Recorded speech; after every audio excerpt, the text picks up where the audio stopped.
Hello and welcome to another CAD clip on AutoCAD 2007 3D, and we're talking a lot about solids and surfaces and thickness and stuff like that. Now, in the past we used a lot of surfaces in AutoCAD, and we used 3D faces and we gave objects thickness. I'm finding more and more now that all our solids are here and we have all these great tools, I'm using more solids than I am adding thickness. And what I'm talking about with thickness, here I just have a circle that's got some color. This is a closed poly line that has filleted corners, and I can even just, draw a line over here. It doesn't matter.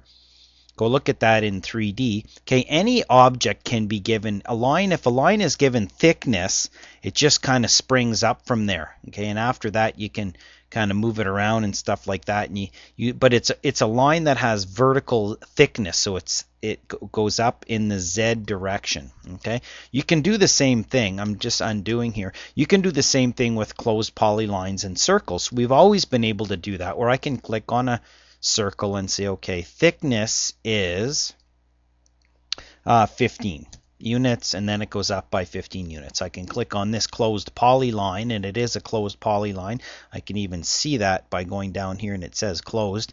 And I'm going to give this one a thickness of 20 units.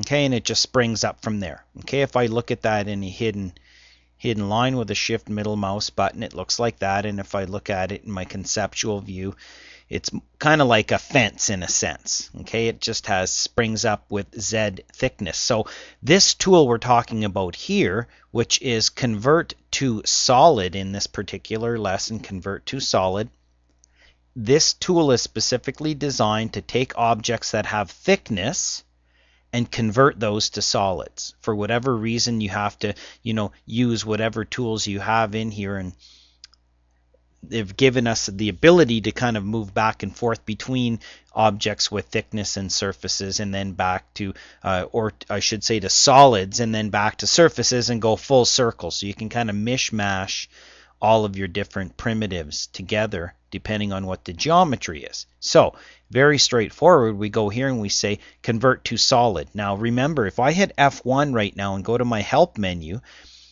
there it is right there. If you hit F1 in the middle of a command, it always jumps to that particular command.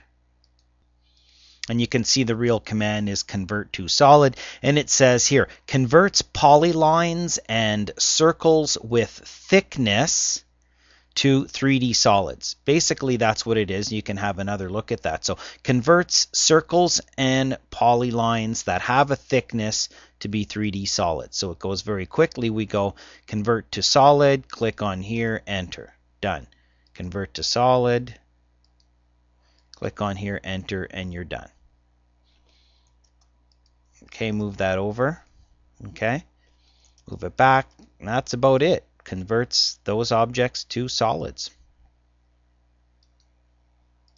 I always find it interesting to do a list command, li for list, and list it before and after I do the conversion, just to see what it tells me it is. Okay, it's an extrusion now.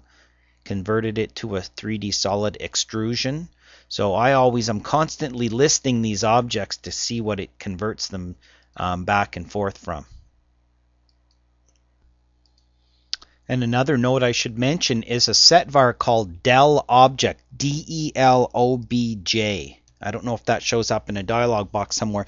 Delete object is a setting where if you set it to be 1, which is the default, what happens when it does these conversions, it deletes the original object. Okay, which is what we did here. If I move this, the original circle's gone, and if I move that, the polyline's gone.